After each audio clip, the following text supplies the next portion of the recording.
सोच सोच जिया हमरो काहे घबराता दरोगा जी हो। चार दिन से पियवा बन पाता दरोगा जी हो।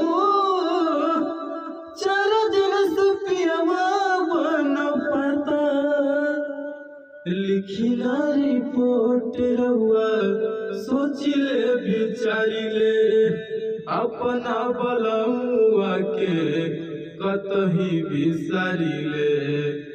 इनके खातिर वे ननका खाना नहीं खाता दरोगा